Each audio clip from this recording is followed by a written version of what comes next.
Only the most naive believe that organized crime is just a figment of Hollywood's over-imagination. However, the truth is that there are thousands of professional criminals all over the world who illegally extract hundreds of billions of dollars every year. In fact, the volume and scale of crimes is simply amazing.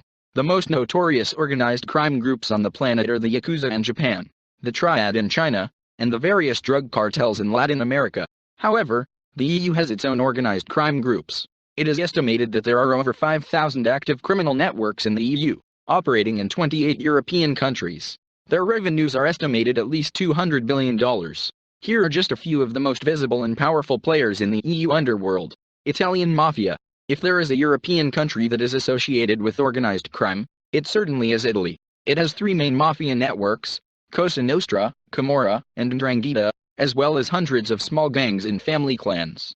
The Sicilian Cosa Nostra in Italian, our business, is not only the most famous Italian mafia, but also the most famous crime syndicate in history. The gang mainly makes money through racketeering and extortion. Less well-known but more successful in Europe are the Camorra and the 'Ndrangheta.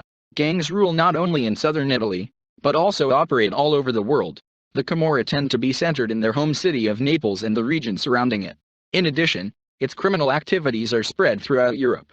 The Camorra, which dates back to the 17th century, has strong hands on restaurants and pizzerias in Spain, the Netherlands, France, Britain, Belgium, Greece, Romania, Switzerland, and Luxembourg.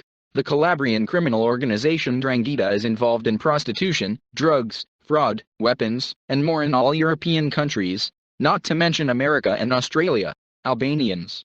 Balkan organized crime groups are not uncommon in Europe and around the world. Immigrants from Romania, Bulgaria, and Bosnia are operating in all countries, but it is the Albanians who instill real fear in people. The Albanian Mafia is an incredibly powerful organized group that controls a significant share of criminal activity not only in their homeland, but also in the EU. In Albania itself, there are 15 major crime families and hundreds of small gangs. In the UK, much of the human trafficking is controlled by Albanian criminals, especially those involved in the smuggling of illegal immigrants. They are believed to own more than 75% of all British brothels.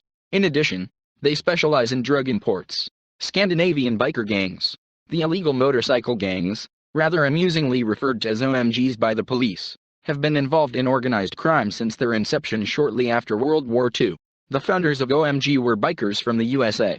The American Big Four, Hells Angels MC, Outlaws MC, Pagans MC, Bandidos MC, having earned quite a lot of money at home, soon saw the point in creating their drug dealers abroad and spread to the countries of Northern Europe.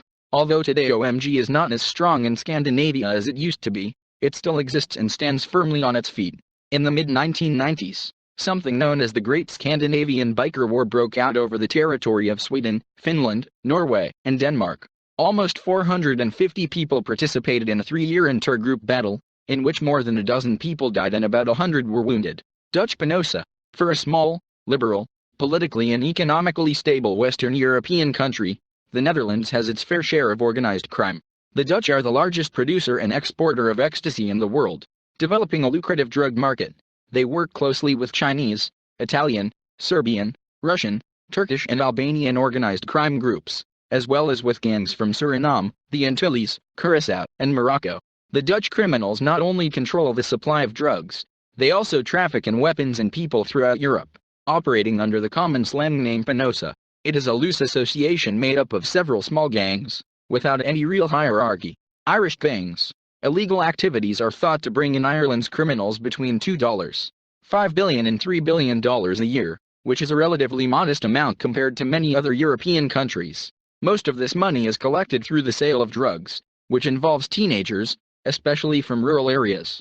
There are Russian, Chinese and Eastern European gangs operating in Ireland.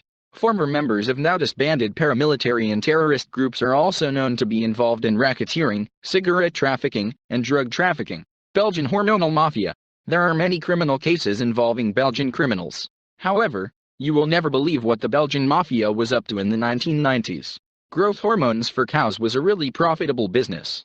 When using growth hormones in beef cattle breeding, the yield of meat is significantly increased, and when a regulation came into force in the EU prohibiting their use, the black market appeared almost instantly. This fascinating event is detailed in Michael Roscombe's 2011 crime drama The Stonemason. Of course, This is just a small part of organized crime on the continent. The reality is that there are thousands of gangs operating in every country in Europe and around the world. You may not see it, but know for sure that there is a whole parallel criminal world,